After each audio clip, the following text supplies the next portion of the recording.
ये कह रहा है दीवाना दरूद पढ़ पढ़ कर, मुझे है खुल्द में जाना दरूद पढ़ पढ़ कर। दिला के गुस्ल छिड़क कर गुलाब की खुशबू, दिला के गुस्ल छिड़क कर गुलाब की खुशबू, मेरे कफन को सजाना दरूद पढ़ पढ़ कर। वाह बेशक सुभान अल्लाह।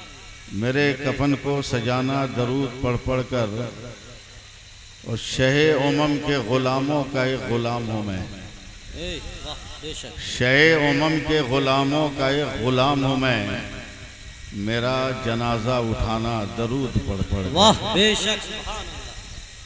मेरा जनाजा उठाना दरूद पढ़ पढ़ कर। और एक शेर सुनिए, उलमाए कराम की तवज्जो चाहूँगा कि हबीबे रब की ज़ियारत को जा रहा हूँ मैं। हबीबे रब की ज़ियारत को जा रहा हूँ मैं, मुझे लहद में सुलाना दरूद पढ़ पढ़ कर। वाह मुझे लहद में सुलाना दरूद पढ़ पढ़ कर। चूँकि हम लोग बरेलवी सुन्नी सही अकीदा मुसलमान है, और रज़ा के नाम के अलावा कुछ सोचने की सलाहियतें नहीं हैं हम लोगों में, इसलिए रज़ा खानी जिसको कहते हैं लोग, बरेलवी कहते हैं, उसका चैलेंज सुनिए कि नबी की दीद की हसरत लिए मैं सोया हूँ। वाह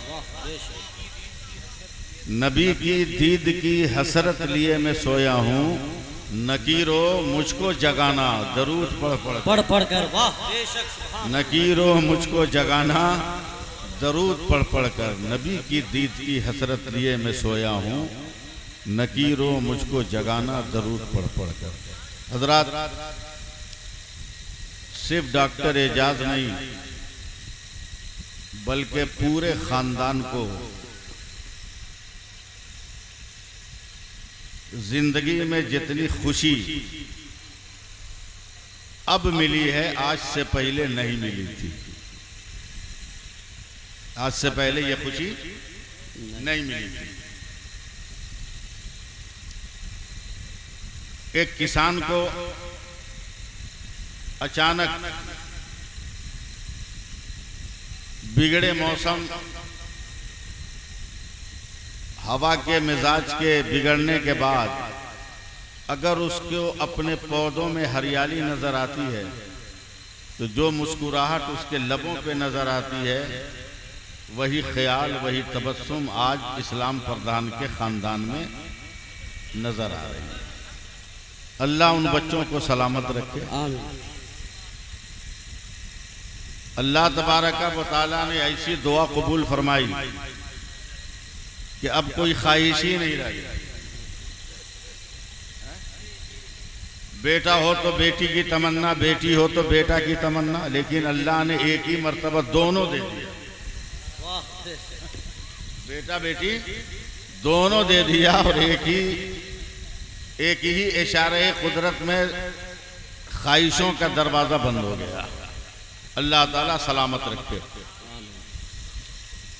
मैं गुफ्तगू करूंगा जरा, और मेरे पैगाम को उलमाए कराम गांव जवार के मिलादों तक पहुंचाएं। वही इस्लाम जो हजरत आदम अलैहिस्सलाम से चला और मेरे नबी पे तकमील पाया, वही मजहब कल भी था, वही मजहब आज भी है, वही मजहब क़यामत तक रहेगा।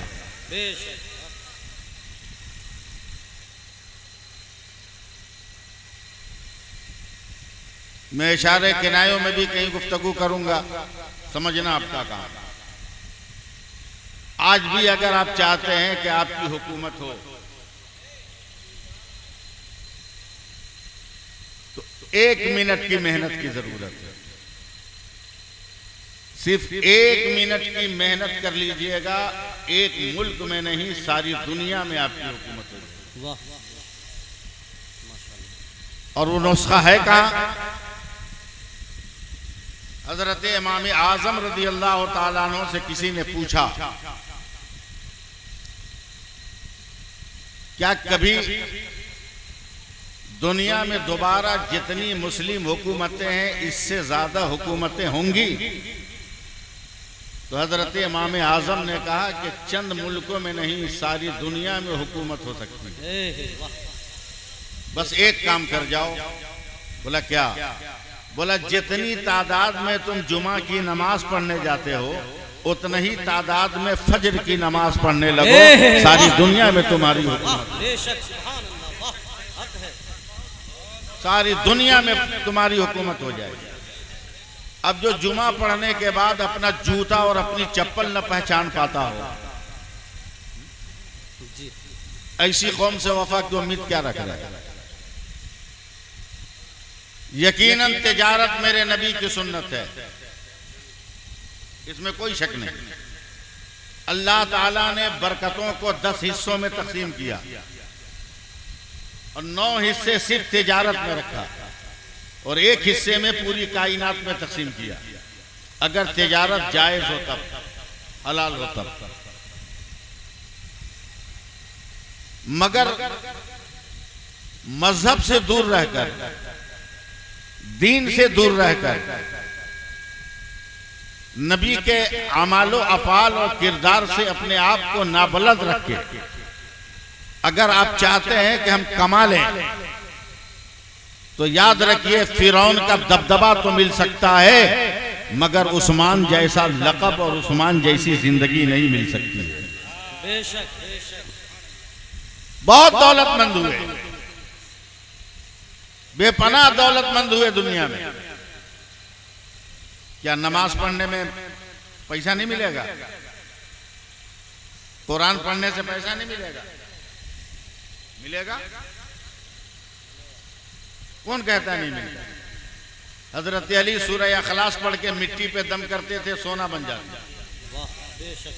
आज भी वो तासीर है, मगर उस तासीर के लिए हजरत अली जैसी जबान भी तो चाहिए। हजरत अली जैसी जबान भी चाहिए। थोड़ी देर मुझसे आप मेरी गुफ्तगू सुनिएगा, मीडिया के जरिए हो, आपकी तकरीरों के जरिए हो, जुमा में आपके खिताब के जरिए पहुंचे। मैं इशारों में उलमाए किराम से मुखातब हूं। 2014 से लेकर 2023 तक पूरे हिंदुस्तान में 8,73,000 मुसलमानों की बेटियां काफिर हो गई है, जिसमें 77% सिर्फ उत्तर प्रदेश की बेटियां हैं।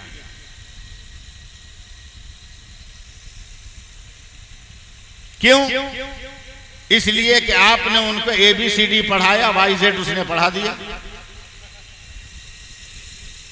अगर आपने उसे अली बे ते से पढ़ाया होता तो आपको भी अल्लाह अल्लाह पढ़ाती, अपने बच्चों को भी अल्लाह अल्लाह पढ़ाती। अब बेटियों के लिए स्कूल और कॉलेज के दरवाजे बंद करो और गांव गांव मोहल्ला मोहल्ला बेटियों के लिए दीनी दरसगाहें खोलो और उनकी गोदों को पाकीज़ा करो। आज भी मोइनुद्दीन पैदा होगा, जमाने में गरीब नवाज बन सकता है। आज भी पैदा होने वाला मोइनुद्दीन होगा, मगर दुनिया में अब्दुल कादिर के नाम से मशहूर होगा। आज भी दुनिया में कोई शम्स तबरेज पैदा हो सकता है, मगर वैसी कोख तो लाओ, वैसी गोद तो लाओ। क्या नहीं है इस्लाम? मैं सुनाता हूं। एक तो हम जाहिलों के बीच में रहते हैं, नेता जाहिल, डॉक्टर जाहिल, इंजीनियर जाहिल, सब घूस दे दे के बना। इंजीनियर घूस दे के हुआ, उद्घाटन से पहले पुल गिर गया। डॉक्टर घूस देकर बना, ऑपरेशन से पहले मरीज मर गया। अब तो अदालतों में जज भी जो है ना घूसखोर है, और जज का पोस्ट भी उनको मिला तो घूस खा के मिला। वरना यूपी वालों ये देख रहे हो, ये 4 इंच का कपड़ा, समझ रहे हैं? इसको मास्क कहते हैं। 4 इंच के कपड़े को मास्क कहते हैं। पूरी दुनिया की मेडिकल साइंस ने, मुफ्ती साहब, ये क्लियर कर दिया कि ये 4 इंच का कपड़ा इतना पावरफुल है कि अगर कोई भी इंसान इस्तेमाल करे तो दुनिया की कोई बीमारी उसको लग नहीं सकती। अब कर्नाटक के जाहिल जजों और पागलों को समझाओ कि जब तेरे 4 इंच का कपड़ा हर बीमारी से बचा सकता है तो हमारी बेटियों का नकाब कितनी आफतों से बचाने वाला है, कितनी बुराइयों से बचाने वाला है, कितनी बेहयाइयों से बचाने वाला है। अगर वो आज पर्दे में हो जाए तो फिर मैदान जंग में खालिद जन्म ले सकता है और ज़र्रार बिन अज़वर जन्म ले। नारे तकबीर, नारे रिसालत, नारे रिसालत, मसलके आला हजरत, अज़मत इस्लाम, नारे तकबीर, नारे रिसालत। किरदार बोलता सुनिएगा 5-10 मिनट हमसे। दुनिया ने हमें हिंदू, मुसलमान, सिख, ईसाई कैटेगरी में तब्दील कर दिया। मैं आपसे पूछता हूं, क्या मुसलमान के घर में कोई लड़का जन्म लेता है तो कुर्ता पजामा टोपी पहन के पैदा होता है? बोलिए, अरे कुछ तो बोलो। सिख के घर में पैदा होता है तो क्या कड़ा पहनकर और तलवार लेके पैदा होता है? हिंदू के घर में जो बच्चा पैदा होता है क्या वो जनेऊ बांधकर धोती पहन के पैदा होता है? नहीं। दुनिया के सारे इंसान की पैदाइश एक तरह, ये पैदाइश का तरीका बता रहा है कि हमारा पैदा करने वाला एक है, हमारा पैदा करने वाला एक। और जब दुनिया से जाते हैं फिर भी कोई कपड़ा नहीं होता। हमारा जाना भी हर धर्म के मुर्दों का एक तरह होता है, सिर्फ एक पर्दा होता है ऊपर, अंदर कोई कपड़ा नहीं होता है। जब आना एक है और जाना एक है तो बीच में इख्तिलाफ कैसा? सुनो, हिंदुस्तान एक बागीचा है जिसमें चंपा भी है, बेला भी है, जूही भी है, नरगिस भी है, सोसन भी है, नस्तरन भी है, गुले सबा भी है, बादे सबा भी है, खुश रंग भी है, कुछ बेला भी है, हर फूल है।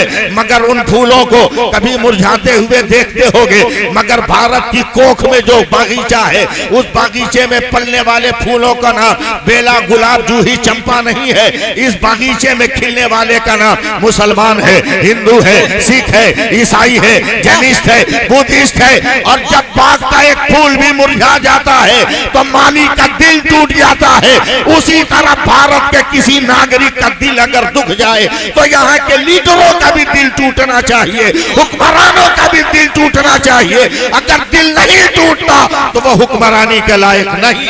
वाह हक है, वाह। क्या इन नेताओं पे भरोसा कर रहे हो जिनको हमारे भारत की फौज पे भरोसा नहीं है? हमारी फौज के महकमे का हर इंटेलिजेंस आया, यहाँ आए, प्रधानमंत्री महोदय आएंगे, मशीन लगा लगा कर, साइंसी आलात लगा लगा कर, कोई भी प्रधानमंत्री हो, मैं पार्टी से अलग गुफ्तगू कर रहा हूं, पूरी दुनिया का कोई भी प्रधानमंत्री आए, हर आला लगा कर चेक किया जाएगा, ओके कर देगा हमारे भारत का फौजी, एकदम श्रीमान जी सब कुछ ओके है, कोई डर नहीं। फिर भी हिम्मत नहीं है कि आ जाए। जब तक विदेशी कुत्ता घूम घूम कर पूरे मैदान में दुम हिलाकर टाटा नहीं करेगा तब तक कोई नेता भाषण देने मैदान में नहीं आएगा। जब विदेशी कुत्तों के इशारों पर हिल रहे हो, उन पे क्या भरोसा कर रहे हो? भरोसा उन पर करो चटाई पे बैठ रहा हो मगर चांद तोड़ रहा हो, वो टूटी सूखी रोटी खा रहा हो, सूरज को पलटवा रहा हो, वो जमीन पर बैठ रहा हो, समंदर का रुख तब्दील कर रहा हो, पेड़ों की डालियों को पकड़ ले, इंसानों की तरह चला दे, हवाओं को हाथ दिखा दे, वो रोक जाए, शोलों को दिखा जाए तो वो हमेशा के लिए ठंडी हो जाए। या रसूल अल्लाह, जिंदाबाद। कहते हैं दिन में कुछ नहीं। जब लॉकडाउन में एकदम हेवी लॉकडाउन था, हेवी लॉकडाउन, सब चीज पे पाबंदी।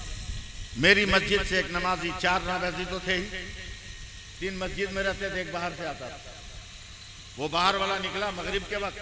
हमारे यहाँ रिवाज है मगरिब के वक्त मस्जिद के गेट पे हिंदू, मुसलमान, सिख, ईसाई सब लोग अपने बच्चे को लेकर पानी दम कराने आते हैं। एक मारवाड़ी औरत आ गई खान साहब और एक बोतल पानी लिए हुए थे। जैसे ही नमाजी निकला, मारवाड़ी औरत ने पानी बढ़ा दिया फूंकने के लिए। आइए, मास्क नहीं लगाया था। जैसे ही फूंकना चाह, पीछे से कॉलर पकड़ कर खींच लिए।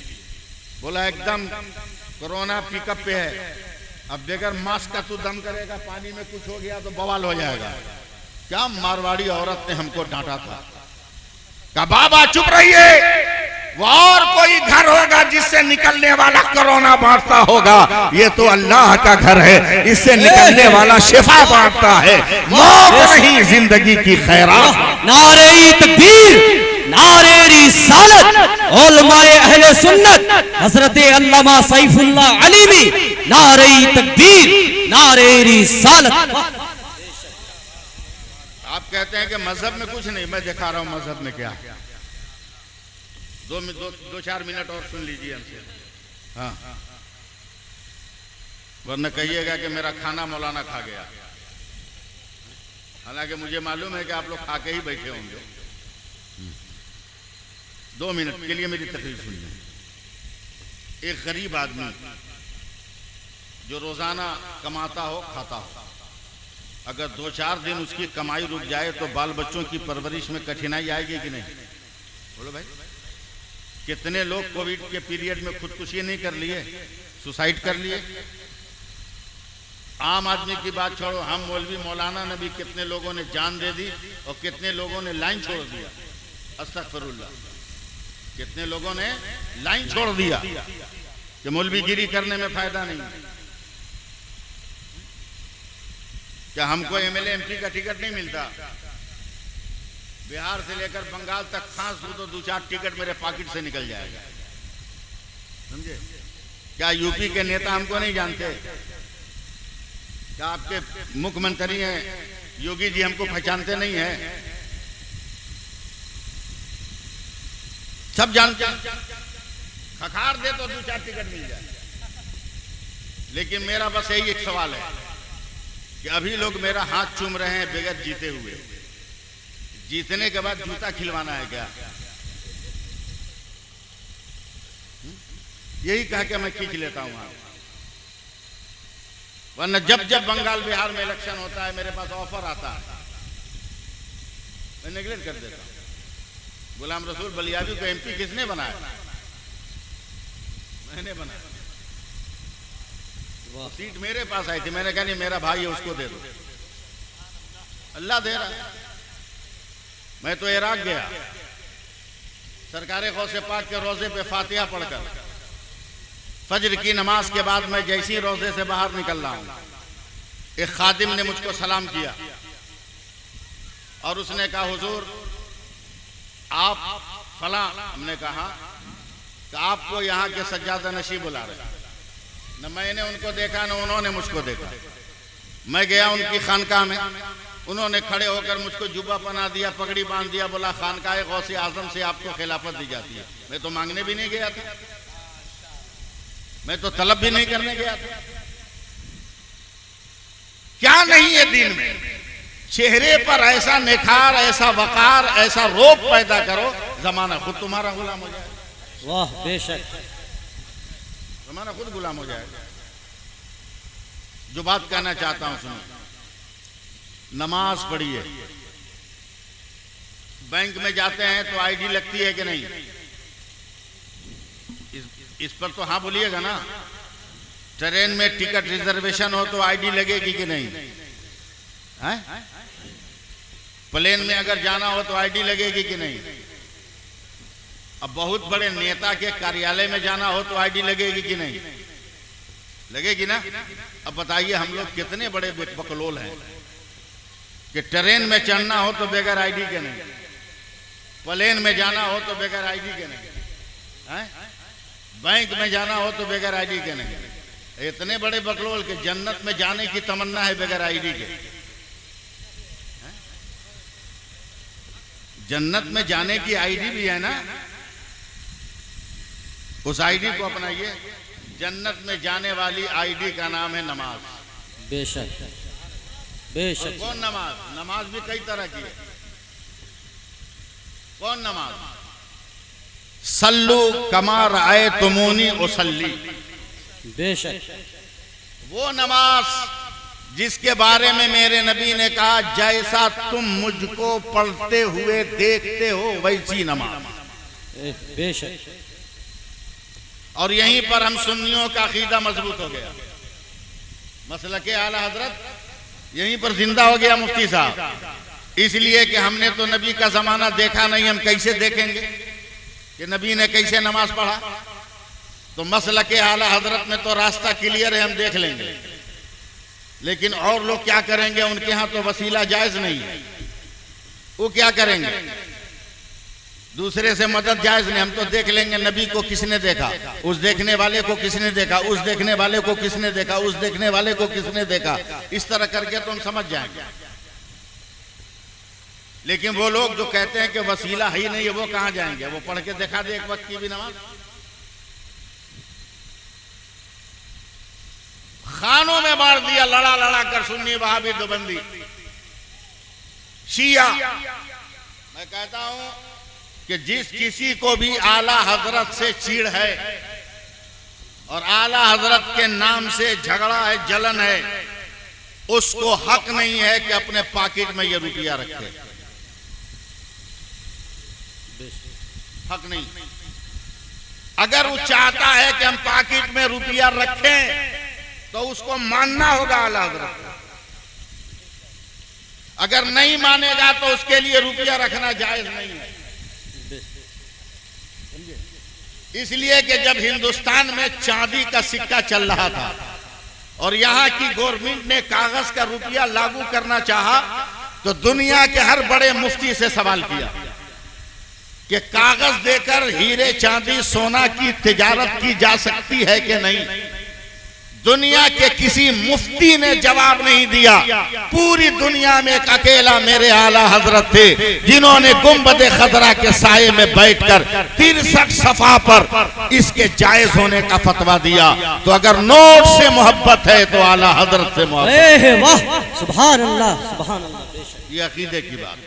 अब जो बात करने जा रहा है, डेली कमाना डेली खाना बड़ा मुश्किल पेशा है कि नहीं?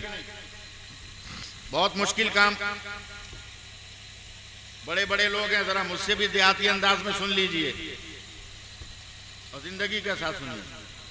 इमाम गजाली अपनी किताब कीमिया सआदत में फरमाते हैं, एक गरीब मुसलमान बीमार हो गया।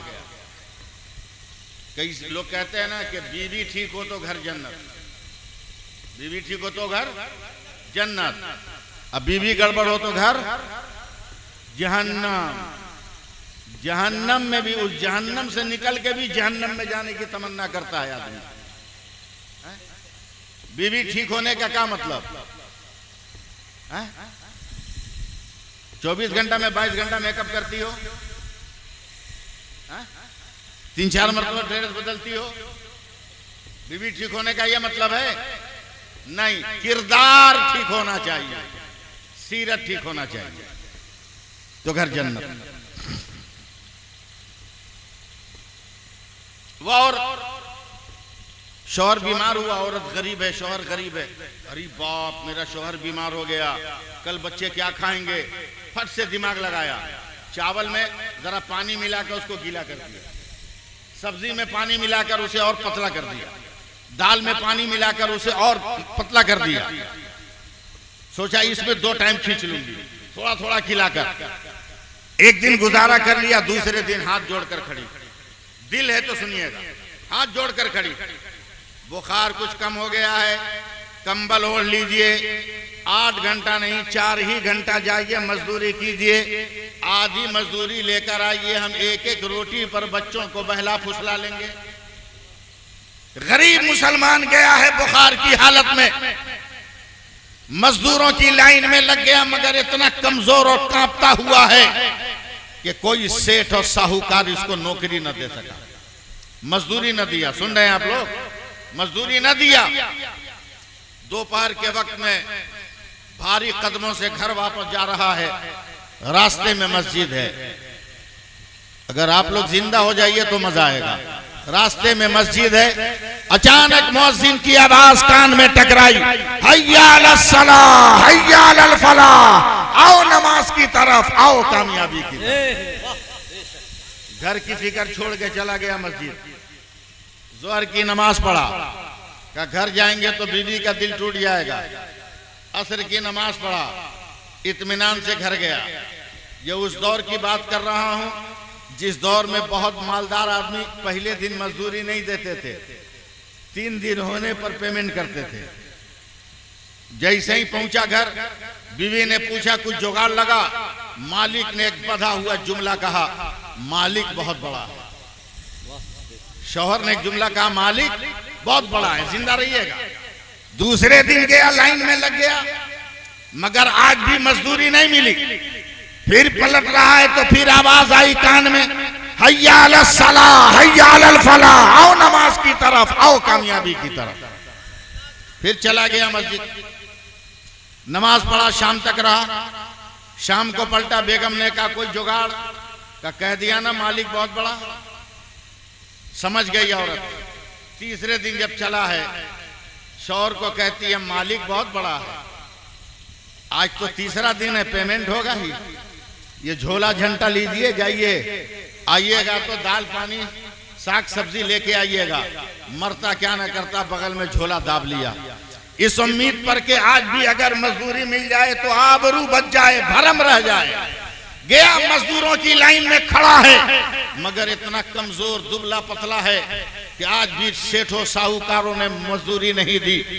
पलट कर फिर मस्जिद के पास आया, फिर आवाज आई, हय्या अलस सलाह हय्या अलल फलाह, आओ नमाज की तरफ, आओ कामयाबी की तरफ। चला गया मस्जिद में, सुभान अल्लाह, बेशक। नमाज पढ़ा, असर तक रुका। बोला खाली झोला लेकर जाएंगे तो बीवी के दिल पे चोट लगेगी, इसलिए झोला में ईंटा पत्थर भर के कुछ भारी कर लिया कि दूर से देखकर दिल को तसल्ली तो होगी, बाद में किसी तरह हम लिपापोती कर देंगे। जैसे ही मस्जिद से चलकर अपने गांव के मैदान में आया तो देख के एकदम ठिठुक गया कि इसके 4 बेटे जो थे एकदम नया नया कपड़ा पहनकर मैदान में खेल रहे हैं। का कपड़ा इतना पुराना था कि पैबंद लगाना मुश्किल काम था, मगर आज नया लिबास मेरे बेटों के बदन पे कैसे है। ऐ फलाने इधर आ, बेटे दौड़कर बाप को चारों तरफ से पकड़ लिया। बाप ने कहा बेटो तुम्हें ये नया कपड़ा किसने दिया? अम्मी ने दिया है। एक पाक मुसलमान का दिल कांप गया, कहीं मेरी मजबूरी देखकर मेरी माँ बाहर, मेरी बीवी बाहर तो नहीं निकल गई, मेरी औरत बाहर तो निकल गई, घर के बाहर तक तो नहीं चली। शर्म से डूब मर मुसलमानों, तनख्वाह लेने के बाद तुम बीवी को देते हो, जाओ मार्केट करके आओ, ईद का बाजार करके आओ, तुम जो है बीवियों को अपना पर्स दे देते हो। शर्म से डूब मरो। वो औरत के बारे में सोच रहा है, मेरी औरत घर से बाहर निकल गई, ऐसी मजबूरी मेरे पास आ गई। दौड़ा दौड़ा जब पहुंचा है, दरवाजे से अंदर कदम रखा तो आज बीवी भी बदली है, बाल में कंघा है, चेहरे पर मेकअप है, जिस्म पर नया लिबास है, कदम में भी चाल में भी फर्क है। एकदम जरा सा नखड़े से आकर कहती है कहिए अस्सलाम वालेकुम, अस्सलाम वालेकुम कहिए। तो वो शौहर गुस्से में कहता है बताओ ये नया लिबास कहाँ मिला, कहाँ तुमने अपनी आबरू का सौदा किया? तब वो औरत रो कर कहती है हमने आबरू का सौदा नहीं किया है, कसम खुदा की आपने जो कहा था मालिक बहुत बड़ा है, वल्लाह वल्लाह कसम परवरदिगार की आपका मालिक तो बहुत बड़ा है। क्या मतलब? आज दोपहर में उसका नौकर आया था, ये सारे कपड़े बोरा का बोरा अनाज दे गया है और बोला है ये तेरे शौहर ने जो मेहनत से काम किया है उसका बोनस दिया जा रहा है, मजदूरी लेकर तेरा शौहर आने वाला है। वो इंसान थर थर कांप रहा है, पूरी रूह बेदार हो गई है, अक्ल उसकी माऊफ हो गई है। हमने तो मजदूरी की नहीं है, हमने तो नौकरी की नहीं है, हमने तो मस्जिद में रुकू करके सुभान रब्बियल अज़ीम पढ़ा है, हमने सजदा करके सुभान रब्बियल आला पढ़ा है, हमने अत्तहियात पढ़ा है, हमने अल्लाह के रसूल और अल्लाह के बंदों पर और औलादे पैगंबर पर सलाम पढ़ा है। हमने तो मजदूरी नहीं की है। घबरा कर वो सर को सजदे में रखता है और रखने से पहले बेगम को कहता है ए बेगम अगर यकीन ना हो तो चल जरा देख, हमने तुमसे कहा था मालिक बहुत बड़ा है, इसका मतलब दूसरा था, हमने कहीं मजदूरी नहीं की है, यकीन ना हो तो झोला पलट कर दे, ईंट और पत्थर के टुकड़े निकलेंगे। औरत ने घबरा कर जब झोला पलटा है तो हीरे जवाहरात चमकने लगे हैं। तब ये इंसान सर को सजदे में डालता है और गिड़गिड़ा कर कहता मेरे खुदा ये तेरी कुदरत का कौन सा करिश्मा है। तो गैब से आवाज आती है, ऐ मेरे बंदे तूने मेरी इबादत किया है, हमने तेरी हिफाजत किया है। नारे तकबीर, नारे रिसालत, मसलके आला हजरत, अजमत नमाज, हजरत अल्लामा सैफुल्लाह अलीनी साहब किबला, नारे तकबीर, नारे रिसालत। बस बातें खत्म करते हुए आखिरी बात, बहुत वक्त हो गया, फिर कभी जलसा होगा तो गुफ्तगू सुन लीजिएगा। कभी भी अल्लाह की तरफ से बंदे को मायूस नहीं होना चाहिए, बेशक मायूस नहीं होना चाहिए। अब प्रैक्टिकल मैं आपको समझाऊं। कोयले का की आग जल रही है, कोयले की आग जल रही है, तो कोयला जब जलेगा तो लाल हो जाएगा ना। जरा सा 2 मिनट हमसे बात कर लीजिए आप लोग, प्रैक्टिकल मैं समझाऊंगा। कोयला लाल हो जाएगा, लाल रंग बहुत प्यारा है, बच्चे उस पर बहुत तेजी से झपटते हैं, लाल रंग पर बच्चे बहुत तेजी से झपटते हैं। बच्चे को नहीं मालूम कि आग है, वो तो लाल लाल चमक देख रहा है। बच्चा रोने लगा, अम्मा हमको ये चाहिए, अम्मा ये चाहिए। सोचिएगा मैं क्या कह रहा हूं, अम्मा हमको ये चाहिए। आग की खासियत और सिफत को बच्चा नहीं जान रहा, बच्चा सिर्फ रंग को देख रहा है, मगर माँ है आग की सिफत को जान रही है और अपनी औलाद से मोहब्बत भी करती है। वो आग कैसे देगी अपनी औलाद को, कहती है बेटा ये नहीं मिलेगा, तो बच्चा छपट छपट के रोने लगा, जमीन पे पलट पलट के रोने लगा। ना अम्मा हम वही लेंगे, अम्मा वही लेंगे। अम्मा की ममता बेटे को रोता हुआ भी नहीं देख सकती और बेटे के हाथ में आग भी नहीं दे सकती। तब चालाक माँ फौरन जाती है, लाल रंग का कोई चॉकलेट लेती है, लाल रंग की कोई मिठाई लेती है और चूल्हे पर हाथ 2-4 मरतबा घुमा कर कहती है, नहीं मानता, ले ले यही लेगा तो ले।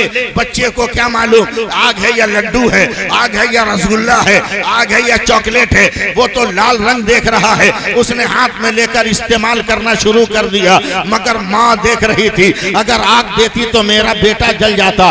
बच्चे का मुतालबा आग था, बच्चे का मुतालबा मिठाई नहीं है, बच्चे का मुतालबा वो शोले थे, मगर औरत ने चालाकी से वहां मिठाई देकर शोलों से बच्चे को बचा लिया। एक माँ अपनी औलाद से इतनी मोहब्बत करती है। माँ की मोहब्बत क्या है, अल्लाह ताला ने मोहब्बत को 10 हिस्सों में तकसीम किया।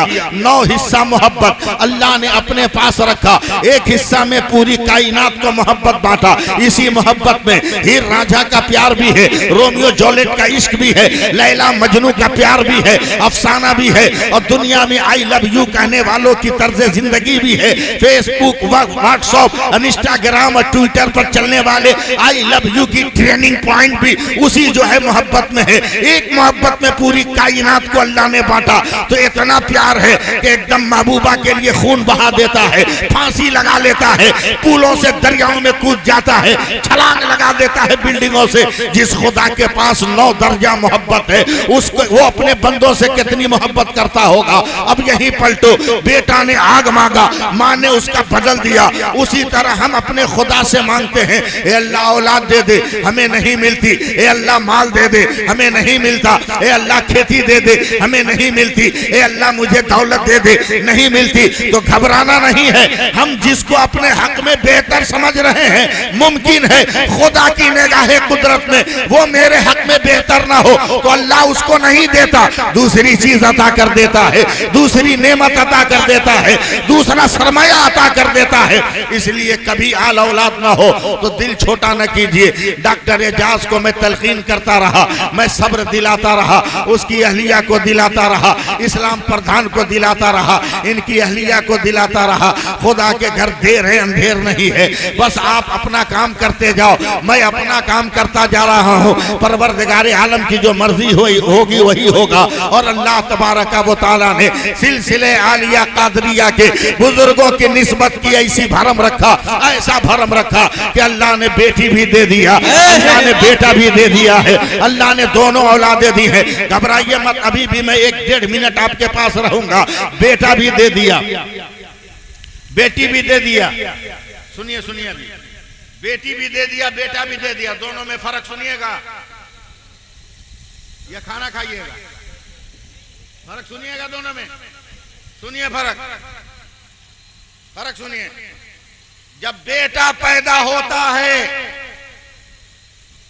अगर मेरी बात समझ सकते हो तो, बेटा पैदा होता है तो अल्लाह फरमाता है जा अपने बाप का सहारा बन जा। वाह वाह, बेशक। फिर मैं रिपीट कर रहा हूं ताकि मेरी बात समझिए। जब बेटा पैदा होता है तो अल्लाह कहता जा अपने बाप का सहारा बन जा, और जब बेटी पैदा होती है तो अल्लाह फरमाता है तेरे सदके में तेरे बाप का मैं सहारा बन गया। बेशक बेशक, सुभान अल्लाह। बताइए कितना बड़ा फर्क है, बोलिए है कि नहीं है? कितना बड़ा फर्क है। बेटी पैदा हो तो अल्लाह कहता है तेरी वजह से तेरे माँ बाप का मैं सहारा हो गया। अब डॉक्टर एजाज को अल्लाह ने दोनों खुशी दे दिया, अब बेटा का सहारा भी दे दिया और बेटी की शक्ल में अपना सहारा भी दे दिया। मगर जिसके पास बेटी ना हो वो दिल छोटा ना करे। मैं रहमतुल्लिल आलमीन की बारगाह का गदा हूँ, मैं नबी की रहमत का फैजान बांट रहा हूँ। मस्जिद नबवी है, मेरे पैगंबर कह रहे हैं ऐ सहाबा ऐलान कर दो जो 3 बेटियों की शादी कर दे इज्जत और आबरू की हिफाजत के साथ, मैं उसको अपने साथ जन्नत में लेकर जाऊंगा। एक सहाबी खड़े होकर रोने लगे, कहा या रसूल अल्लाह क्या मैं जन्नत में ना जाऊंगा? बोला क्या हुआ? कहा बच्चे की पैदाइश की उम्मीद नहीं है, मेरे पास तो 2 ही बेटी है, क्या मैं जन्नत में नहीं जाऊंगा? मेरे नबी ने कहा नहीं, अगर तू भी आबरू की हिफाजत के साथ शादी कर दे तो मैं जमानत लेता हूँ, मैं अपने साथ तुझे शादी जन्नत में ले जाऊंगा। तब तीसरा सहाबी रोने लगे, या रसूल अल्लाह क्या मैं जन्नत में ना जाऊंगा? बोला तुमको क्या हो गया? क्या अब उम्मीद नहीं क्या औलाद पैदा हो, और मेरे पास एक ही बेटी है, क्या मैं जन्नत में ना जाऊंगा? मेरे नबी का दरिया रहमत जोश में है, फरमाते मैं जमानत देता हूँ कि तुम्हें अपने साथ लेकर जन्नत में जाऊंगा। जब तक चौथा आदमी खड़ा होकर रोने लगा, या रसूल अल्लाह क्या मैं जन्नत में ना जाऊंगा? मेरे नबी ने कहा क्या हुआ? क्या मुझको तो बेटी है ही नहीं है, तो क्या मैं जन्नत में ना जाऊंगा? तब मेरे नबी ने कहा तेरे पास बेटी नहीं है तो मेरी उम्मत की किसी बेटी की शादी में अगर तू ताउन कर दे तो मैं तुम्हें अपने साथ जन्नत में लेकर चला। नारे तकबीर, नारे रिसालत, उलमाए अहले सुन्नत हजरत अल्लामा सैफुल्लाह अलीमी साहब किबला, नारे तकबीर, नारे रिसालत। हर हाल में खुदा पे राजी रहना चाहिए। बेटा दे तब भी, बेटी दे तब भी। और याद रखिएगा आप लोग तो सोशल मीडिया वाले लोग भी हैं ना, बहुत ज्यादा चलाते हैं आप लोग सोशल मीडिया। 4-5 दिन पहले का सोशल मीडिया आप सुना लिए। ईद का दिन है, बूढ़ी माँ है, घर में कोई नहीं, बेटा अपनी बीवी को लेकर ससुराल चला गया ईद मिलने। पूरा सोशल मीडिया पर है, ये वायरल है वीडियो। चला गया, मां को घर के अंदर रख के बाहर से ताला बंद करके, अंदर बंद करके बाहर से ताला लगा के चला गया। 10वें दिन उसकी बेटी अपने मां से मिलने आई, बाहर ताला बंद है, अंदर से कराहने की आवाज आ रही है। जब गांव वालों को करके ताला तोड़ा गया तो हड्डियों का ढांचा, मरी तो नहीं थी, जिंदा थी वो माँ। चारपाई के नीचे गलाजतों पखाना पेशाब के बीच में बैठी थी, थर थर कांप रही थी। न पानी न खाना दिया गया है बेटा की बुनियाद पर, मगर बेटी जब आगे बढ़ी है तो उसने गंदगी नहीं देखा है, अपनी माँ को आंचल में छुपा लिया है, अब बिलक बिलक कर रो रही है। इसलिए बेटी पर नाज करो। मेरे मुस्तफा का खानदान बेटों से नहीं चला है, फातिमा से चला है। तब करबला में हुसैन नजर आया, तब करबला में हुसैन नजर आया। बहुत तकरीर हो गई लंबी चौड़ी, बहुत देर आप लोगों का मैंने ले लिया, माफ कीजिएगा। अभी भी मैंने तकरीर शुरू नहीं किया। हाँ नहीं नहीं, मैंने अभी भी तकरीर शुरू नहीं किया। तकरीर शुरू करूं, बोलूं, जेब खाली कर लीजिए क्या? तकरीर शुरू कर दूं अब बोलना शुरू करूं तो कई घंटे गुजर जाएंगे, आपको एहसास तक नहीं होगा। मैं बातें खत्म कर रहा हूं, मगर फिर रोते हुए दिल की ये फरियाद है कि अब दुनियावी तालीम अपनी बेटियों को बंद करो। को एजुकेशन सिस्टम हमारी बेटियों की आबरू से खेल। ये जितनी लड़कियां भागी हैं इसमें कोई जाहिल नहीं है, सब हाई एजुकेटेड है। जो ऑफिसों में, कॉलेजों में, बड़ी बड़ी फैक्ट्रियों में काम करने वाली लड़कियां हैं, उन लड़कियों ने अपने ईमान और अपने अकीदे का सौदा किया है। लिहाजा बेटियों को फातिमा का किरदार दो, बेटियों को ज़ैनब का किरदार दो, ज़ैनब का किरदार दो।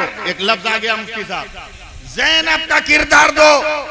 इंतकाल के बाद सैयदा ज़ैनब का बदन कब्र में बंद हो गया, मगर दरबारे यजीद में जो खुतबा दिया था वो आज भी दिमाग पे सवार है और क़यामत तक सवार रहेगा, क़यामत तक सवार रहेगा। इसलिए बातें खत्म। और किसी को भिखारी मत समझिएगा, किसी को कमजोर मत समझिएगा, समझे? मक्का में इमाम हुसैन, मक्का में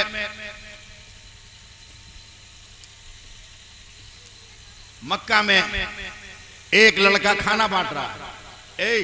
सुनिए आखिरी बात, एक आदमी खाना बांट रहा है मक्का में, लाइन लगा के लोग ले रहे हैं। एक आदमी ने कहा मुझको 2 आदमी का हिस्सा दो। बोला काहे, सबको एक मिला, तुमको 2 काहे दे? उस आदमी की आवाज सुनिएगा। वो कहता इसलिए 2 आदमी का मांग रहा हूं कि वो दूर कोने में वो फकीर बैठा हुआ है, लगता है वो चल फिर नहीं पाएगा, वो मांगने नहीं आ पाएगा। अगर 2 आदमी का हिस्सा दोगे तो एक मैं खाऊंगा, एक हिस्सा उसको खिला दूंगा। बांटने वाले का चल भाग, अबे ये जो खाना बट रहा है ना उसी फकीर की तरफ से बट रहा है, और उस फकीर का नाम अरे गैरे नथु खैरे नहीं है, उसी फकीर का नाम इमाम ज़ैनुल आबिदीन इब्ने इमाम हुसैन है, समझे? तो किसी को फटे पुराने कपड़े में देखकर उसे गैर मत समझिए। शिराज की जामे मस्जिद में एक दोनों पैर से मजबूर आदमी मस्जिद के गेट पे, बारिश बहुत तेज होने लगी तो वो हर नमाजी से कहता मुझको गोद उठाकर उस ओसारे में बरामदे में पहुंचा दो। कोई नहीं ले जा रहा, इसलिए कि कपड़े में बहुत कीचड़ है। हजरत शेख सादी शिराजी रहमतुल्लाह अलैह भी नमाज पढ़ के सबसे बाद में निकले तो कहा कि है शेख सादी, तू तो आशिक़े नबी है, बारगाह नबी का तू मकबूल है, कम से कम तू उठा के पहुंचा दे। इन्होंने आओ देखा न ताओ, उस गरीब को जिसके कपड़े में कीचड़ लगे थे गोद में उठाया, ले आके बरामदे में रख दिया। अब अपना कपड़ा देख रहे हैं कि जहां जहां दाग लगा होगा धो देंगे, तो देख के हैरत में पड़ गए कि पहले से जो दाग था वो भी साफ हो गया, पहले से जो दाग था वो भी साफ हो गया है। तो नंग धड़ंग देखकर हड़कने और भड़कने की जरूरत नहीं है। नमाज पढ़ो, लोगों को नमाज पढ़ने की तलकीन करो। अल्लाह ताला डॉक्टर एजाज को और खुशियां अता फरमाए, उनके खानदान को और खुशियां नसीब फरमाए। अल्लाह ताला हम सबके ईमान और अकीदे को महफूज व मामून रखे। आमीन आमीन बिजाहे सय्यदिल मुरसलीन व आखिरु दवाना अनिल हम्दुलिल्लाहि रब्बिल आलमीन। अस्तगफिरुल्लाह रब्बी मिन कुल्लि ज़ंबि व अतूबु अलैहि वअस्तगफिरुल्लाह अल्लज़ी ला इलाहा इल्लल्लाह व हुवल हय्युल क़य्यूम व अतूबु इलैहि। अशहदु अन ला इलाहा इल्लल्लाह अशहदु अन्ना मुहम्मदर रसूलुल्लाह। खड़े हो जाइए।